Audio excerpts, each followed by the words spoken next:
Ya, bisa kita lanjut. Bisa. Proses Siap. dan adat tentang pernikahan Aceh sebenarnya seperti apa?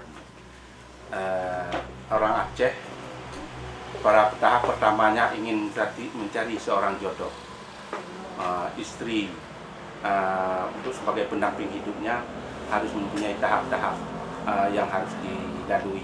Yang pertama sekali, dia untuk mencari pasangan jodohnya itu baik bisa melalui keinginannya sendiri ataupun melalui keinginan orang tua yang akan diajak anaknya bila usianya telah bisa melangkahi pada jenjang berumah tangga. Apabila setelah kesepakatan itu baik keinginan daripada si anak itu sendiri ataupun pihak orang tuanya untuk mencari jodoh, barulah tahap pertama untuk mencari jodoh yang dinamakan dengan merisek. Merisek ini mencari mana yang cocok untuk sebagai pasangan hidupnya, sebagai menjadi seorang istri daripada seorang pria tadi. Setelah cocok yang diinginkan itu, barulah diutus seorang telangki yang namanya telangki untuk menanyakan apakah si perempuan itu sudah ada yang pinang ataupun belum. Apabila ini belum, itu ditanya apakah bersedia untuk menerima seorang laki-laki sebagai jodoh daripada anak perempuan itu. Setelah itu, kalau udah dia menerima tawaran daripada seorang telangki tadi, pihak perempuan mengadakan musyawarah dalam keluarga. Setelah dalam keluarga perempuan itu muafakat bahwa ada seorang laki-laki yang akan datang meminang anak perempuannya, seorang gadis di rumah itu. Setelah itu barulah datang pihak kedua kalinya daripada pihak laki-laki ini yang diutuskan melalui telangki tadi, sampai menanyakan berapa maharnya, berapa banyak maharnya itu. Kalau di Aceh ini diistilahkan dengan mayam, kalau daerah lain dengan gram. Tapi karena satu mayam ini di Aceh, satu mayam 3 gram 3 mili, itu satu mayam. 3 gram 3 mili itu satu mayam. Sama seperti kalau 10 gram itu 3 mayam. Sehingga waktu itu apabila sudah ada kesepakatan pihak perempuan berapa maharnya disampaikan kepada pihak telangki tadi, pihak telangki membawa ulang kembali kepada keluarga si laki-laki, mengatakan seberapa kesepakatan yang telah diputuskan oleh pihak perempuan. Biasanya mahar ini diambil daripada contoh daripada orang tuanya, sesuai sebagaimana syariat Islam. Karena adat perkawinan, adat yang ada di Aceh ini sesuai dengan syariat. Jadi kalau dalam syariat Islam adalah mahar ini bukan ditaruh beberapa keinginan saja, tapi dinamakan dengan mahar misil. Yang dimaksud dengan misil ini misal berapa orang tuanya dulu waktu berumah tangga. Di situ mahar misil dalam istilah hukum syarak. Kalau dalam adat ini juga berapa dalam standar dalam kaum kerabat yang ada dalam keluarga tersebut. Kalau orang tuanya dulu kebiasaannya di Aceh itu punya tahap sesuai dengan punya tingkatan daripada kaum ataupun kerabat dalam keluarga itu. Kalau pihaknya yang pihak Teku, pihak Ulu Balang itu sedikit tinggi, karena dalam Ulu Balang ini kebanyakan orang berada, mempunyai banyak bainah ataupun harta dari dalam keluarga itu, sehingga Teku atau teku? Teku. Setelah itu dalam kaum Said itu ada suatu kaum pula di Aceh yang dalam keturunan Said, yaitu keturunan daripada Rasulullah, Habib Said itu sama. Itu sesuai pula seberapa dalam kaum itu standar maharnya. Kalau dalam tingkat orang yang hartawan, itu dalam keluarga itu berapa pula yang sudah kebiasaan dalam keluarga dari orang tuanya mahar itu sampai kepada rakyat biasa. Karena rakyat biasa ini punya standar juga, dia menetapkan mahar ini sesuai sebagaimana orang tuanya juga dahulu. Kembali kepada selangki. Ya. Ketika selangki datang ke rumah perempuan, itu ada yang bawanya randuk lampuan ya.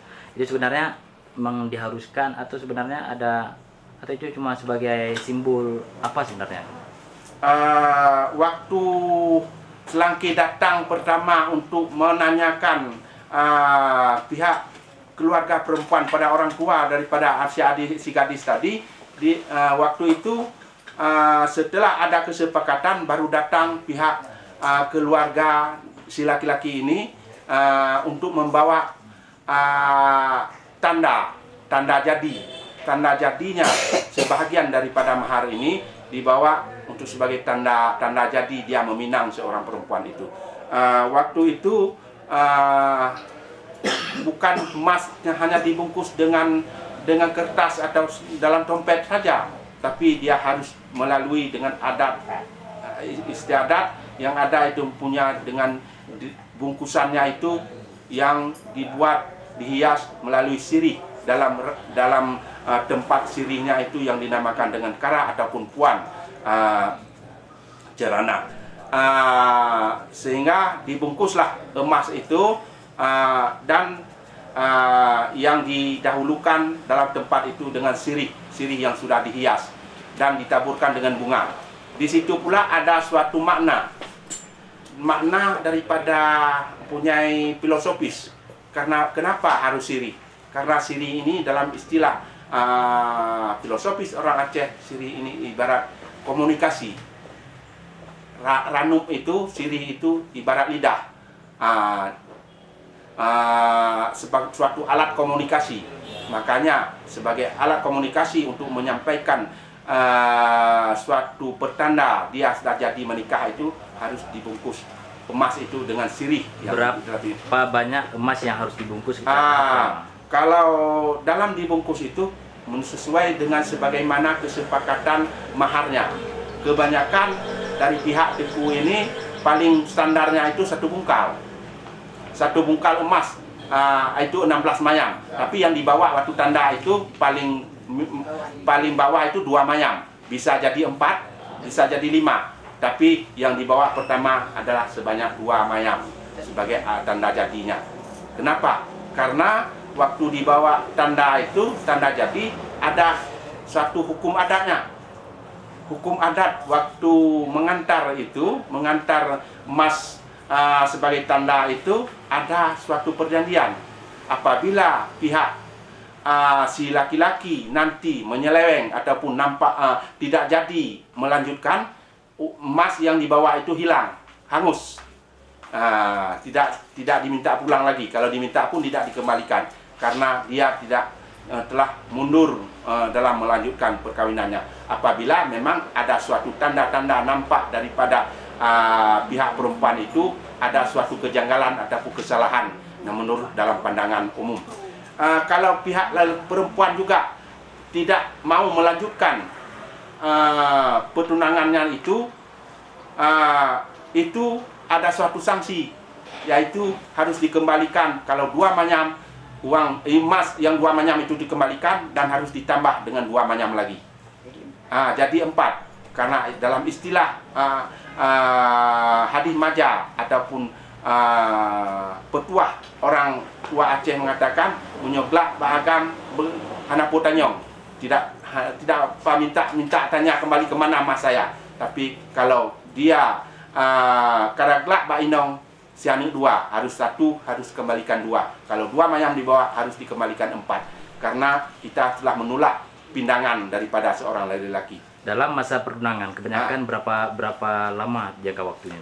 Jangka waktu sesuai dengan kesepakatan. Bisa jadi 3 bulan, bisa 6 bulan, bisa setahun. Tapi kebanyakan kalau lebih daripada setahun harus dimulai dengan janji yang baru.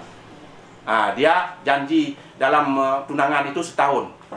Kalau lebih lewat daripada setahun harus dimulai dengan perjanjian baru pula. Kapan dilanjutkan? Tapi yang lama pertunangan itu setahun.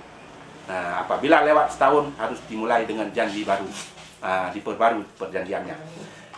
Dan waktu bawa emas itu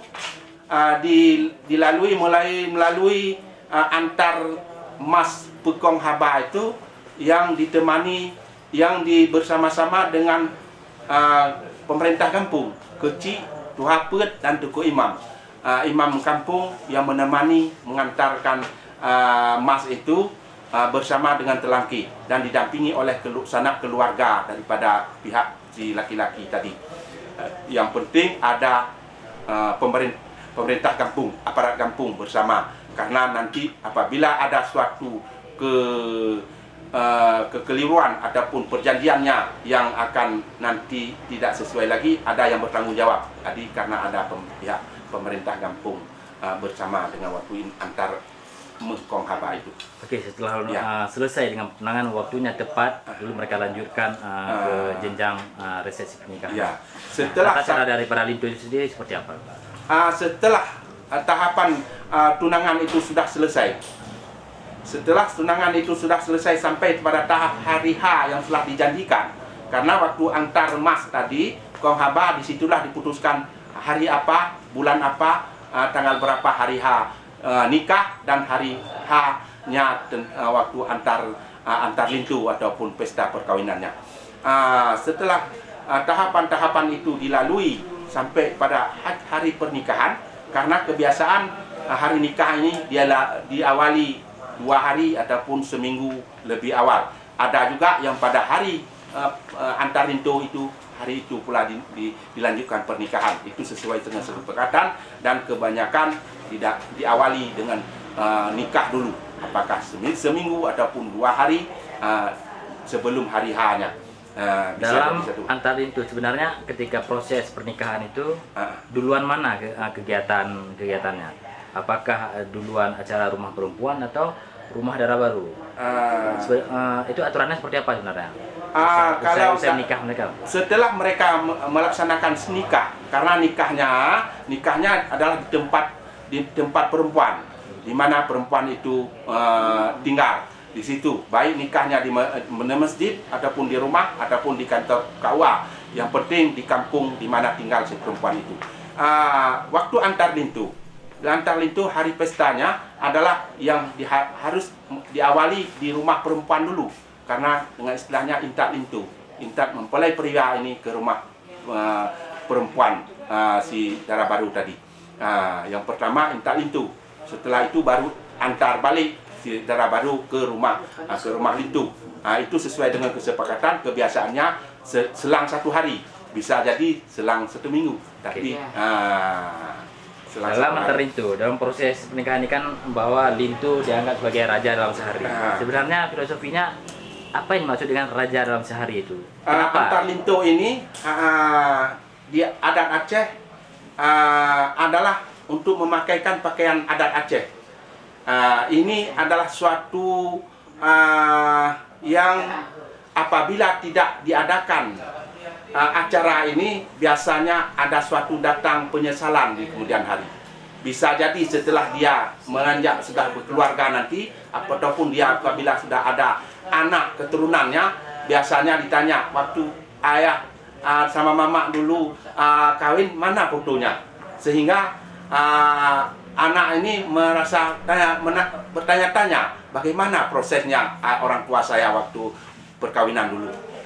Sehingga makanya orang setiap perkawinan ini harus dilalui dengan adat istiadatnya, punya antar lintu, dan waktu antar lintu ini dipakai dengan pakaian adat Aceh, adat kebesaran Aceh, yaitu seperti saya pakai ini belum lengkap. Belum lengkapnya seperti, karena harus pakai sarung, pakai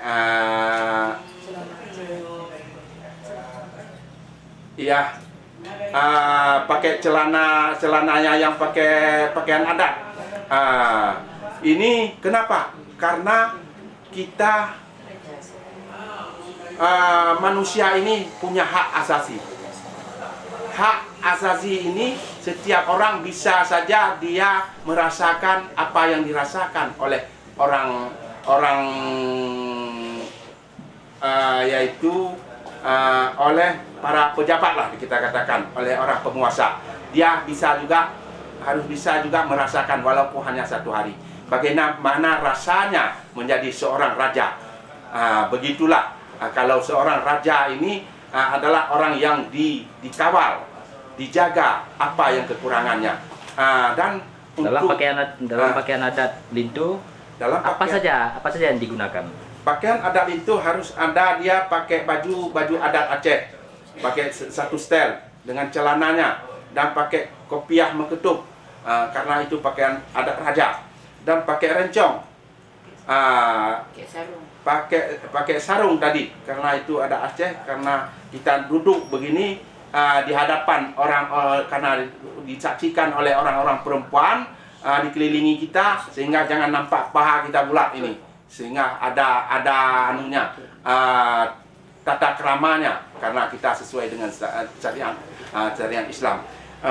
Dan pakai rencong. Di rencong ini punya filosofisnya.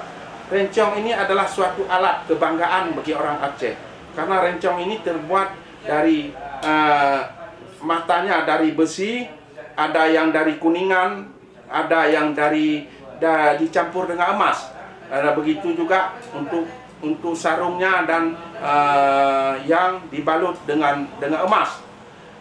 Ini adalah karena rencong ini suatu kebanggaan bagi senjata bagi orang Aceh. Dia berasal dari surat Bismillah, karena rencong ini adalah seperti Bismillah. Di sini ba-nya, sehingga sinnya di sini, mimnya adalah di ujung. Karena yang rencong pakai ini bengkok ujung tangkainya ini ibarat mim. Cuman titik ba-nya ini yang dihilangkan, yang tidak ada. Titik ba-nya ini waktu suatu perjuangan. Inilah titik darah yang terakhir. Berjuangnya orang Aceh sampai titik darah terakhir. Titik darah terakhir di ujung di sini tulisan ba, sin, sehingga mim, bismi. Inilah konsep filosofis daripada rencong tadi. Dan rencong ini tidak boleh dipakai terbalik. Kalau dalam keadaan perang kita harus memang terbalik. Kalau dalam keadaan memakai seperti biasa, dia harus begini, telungkup begini matanya. Tidak boleh matanya terbalik begini. Dia harus pakai telungkup begini. Karena ini suatu sandi kalau zaman dulu. Kita pakai rencong apabila terbalik, itu dalam keadaan darurat perang. Kalau dalam aman-aman, kita harus pakai dengan telungkup. Dia harus pakai begini. Kalau dalam keadaan begini, itu tandanya dalam keadaan darurat perang, ada musuh dia di depan ataupun di belakang. Karena dalam hadis Majah mengatakan, pantang tudung melintung sarung, pantang rincung melintung mata. Kalau begini melintung mata katanya. Pantang rincung melintung mata, pantang urang ketika kaum, pantang hukum ke meja. Ini dalam filosofi, ada petua orang Aceh mengatakan. Makanya dipakai kepada Lintu, karena Lintu ini walaupun dia bukan seorang yang daripada keturunan daripada Hulu Balang, orang penguasa, tapi dia harus dirasakan juga, untuk merasakan bagaimana rasanya menjadi seorang penguasa. Karena diambil tua, karena dia sebagai seorang pria yang melangkahi kepada masa perkawinan ini adalah supaya nanti bisa jadi dia seorang pimpinan rumah tangga yang bisa mengatur dengan sebaik-baiknya, sebagaimana tertibnya diatur, dipimpin oleh seorang raja. Begitulah dia memimpin keluarganya, itu permaisurinya sebagai istrinya nanti dalam rumah tangga pula. Dan waktu mengantarkan hari hari Oke, nikah itu mengenai kopiah, kenapa mereka harus menggunakan kopiah Teku Umar? kopiah ini, kopiah Teku Umar, kopiah ini adalah sebenarnya masa Sultan Iskandar Muda sudah ada kopiah ini. Cuman karena di Melabu ini kita katakan dengan kopiah Teku Umar karena ada sedikit bedanya. Sedikit bedanya dengan kopiah-kopiah yang ada di Banda Aceh. Karena kopiah di Banda Aceh dia cara memakainya ini tangkuluknya ke belakang. Tapi kalau di Aceh Barat tangkuluknya ini ke samping. Karena sesuai sebagaimana Teku Umar, karena Aceh Barat ini adalah bumi Teku Umar, tempat lahirnya Teku Umar dan tempat berjuangnya Teku Umar dalam rangka memperjuangkan kemerdekaan negara kita ini. Makanya kopiah Meketup ini istilahkan di Aceh Barat dengan kopiah Teku Umar. Sebenarnya kopiah Meketup ini lambang kopiah kerajaan Aceh. Karena Sultan Iskandar Muda pun memakai kopiah Meketup dulu. Dan di kopiah Meketup ini punya filosofis juga. Tangkuluk ini adalah suatu kain yang setelah dia pakai kopiah pada dasarnya dulu baru dipalitkan, diikat tangkuluknya itu suatu kain yang hampir seperti kain selendang. Kalau perempuan kayak ada karena itu mempunyai suatu alat juga. Apabila nanti ada musuh, tangkuluk ini adalah suatu perisai untuk menangkap senjata-senjata tajam bagi musuh-musuhnya yang menyerang dia. Kalau tidak ada, dia baru palit dililitkan di kepala tangkuluk ini. Tapi setelah dihiasi tangkuluk ini, diabadikan, ditetapkan kopiah Meketup ini sebagai satu perangkat dia, satu set dia punya tangkuluk yang tetap. Pada dasar pertama tangkuluk ini secara filosofis adalah suatu kain untuk menjadi perisai apabila ada musuh yang menyerang. Dengan itu dia akan menangkap senjata-senjata tajam dari pihak musuh. Dan tangkuluk ini punya warna-warni. Warna-warni ini mempunyai warna karena warna kekhususan Aceh ini punya makna. Warna hitam adalah suatu makna dasar ketetapan, keabadian. Warna kuning adalah suatu makna kemegahan. Warna merah adalah suatu keberanian. Warna hijau adalah suatu makna daripada kedamaian. Makanya 4 warna kalau dalam istilah Aceh ini 4 warna. Warna hijau warna kedamaian karena warna keagamaan, warna syariat. Kalau warna dasar adalah warna hitam. Makanya pakaian adat Aceh ini warna hitam. Karena hitam ini di barat putih di atas hitam. Kertas yang putih ditulis dengan tulisan yang hitam. Berarti hitam di atas putih katanya. Apabila sudah ditetapkan di atas hitam di atas putih, tidak bisa dirubah lagi. Sudah ada suatu ketetapan yang tetap. Ini makna daripada warna dari 4 tadi. Ya. Dalam baju Lintu Baru kan banyak motif yang beragam tuh. Iya. Ada filosofinya apa sebenarnya? Baju sebenarnya baju dasar daripada adat Aceh dulu hanya di leher saja yang ada dimotifkan. Di leher ini diadakan suatu motif. Kalau kita lihat daripada pusaka baju-baju yang dipakai pada Teku Umar dan dipakai oleh sultan-sultan terdahulu adalah di leher. Di leher ini adalah mempunyai sulapan emas. Disulam dengan benang emas. Yang setelah itu ada mainan-mainan, yaitu yang disulam dengan di ujung tangannya, di ujung lengan ada sulaman benang emas. Karena itu supaya yang maknanya adalah suatu yang kemegahan, karena emas ini suatu yang megah, dan dengan ada suatu yang kemegahan ini sehingga musuh-musuh yang datang ini takut dan segan yang menghadapi daripada seorang raja ataupun seorang pahlawan yang memakai baju kebanggaan daripada orang Aceh, pakaian adat orang Aceh ini. Dan sekarang memang ada yang sudah dimodifikasi, banyak bunga-bunga sehingga ada di dada ini, ada di lengannya, tapi itu hanya dimodifikasi. Tapi yang dasarnya adat istiadat ini adalah yang di leher, di ujung tangan, di ujung lengan yang ada. Tapi kita tidak membatasi juga, cuman jangan sampai menjolok, bunga-bunga ataupun sulaman-sulamannya ini yang dibuat sehingga menghilangkan ciri khas ke dasar daripada adat istiadat orang Aceh adalah jangan sampai menghilangkan warna hitam tadi, karena warna hitam itu warna dasar orang Aceh, karena hitam dan putih adalah suatu perjanjian yang tidak dapat dirubah. Setelah mereka lengkap menggunakan pakaian bak raja, Ya, ya. apa saja yang langkah-langkah yang akan dilakukan lagi ketika mereka menuju ke rumah Dara Baru? Waktu setelah tahapan-tahapannya sehingga hari pernikahannya sudah primori, kita katakan sudah selesai. Pada kita jelaskan itu pada hari antar lintu, hari menuju ke rumah perempuan, hari pesta itu. Seorang lelaki yang sudah siap, sudah menikah dan yang sudah siap untuk menuju ke rumah Dara Baru ini yang disiapi dengan pakaian adat. Setelah itu sebelum dia turun dari rumah, keluar dari rumah ini didahului dengan tahapan persetujuan oleh ibu, oleh orang tuanya, karena ini adalah suatu langkah dia sudah menanti pada rumah baru. Karena adat orang Aceh, khususnya di Aceh Barat, yang saya katakan, seorang anak laki-laki bukan membawa pulang anak istrinya ke rumah orang tuanya. Dia tinggal bersama dengan mertuanya, orang tua daripada si perempuan. Paling kurang setahun itu wajib tinggal bersama dengan orang tua.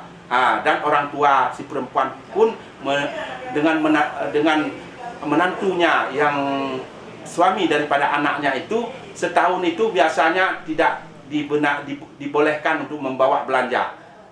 Ditanggung oleh orang tua perempuan. Tidak bawa belanja, dia pulang. Kalau ada yang makanan yang disukai boleh, tapi yang diwajibkan untuk membawa belanja orang ke tanggungan rumah tangga itu tidak. Setahun biasanya seorang anak. Apabila setelah itu baru ada, apabila dia mencari rumah lain ataupun membangun rumah baru, tapi yang anak perempuan, seorang anak laki-laki itu seolah-olahnya pemali, dibawa pulang ke rumah orang tuanya. Tidak dibawa pulang si istrinya ke rumah orang tua si laki-laki ini, karena nanti menjaga keharmonisan. Karena apabila kita sudah lama-lama ini bisa jadi nanti tersinggung perasaan, sehingga semalo inong tanyo tapuo bak rumah urun tuha tanyo boleh dekat tapi tidak satu rumah. Karena nanti bisa jadi perempuan ini kan bisa ada nanti bisa tersinggung perasaan, sehingga yang berdosa si laki-laki, istrinya sedikit kacau dengan orang tuanya, yang berdosa si laki-laki, sehingga seolah-olah dia sudah membiarkan istrinya. Pada makanya dianggap pemali, dianggap tidak dibolehkan anak perempuan ini seorang anak laki-laki membawa anak perempuan istrinya ke rumah.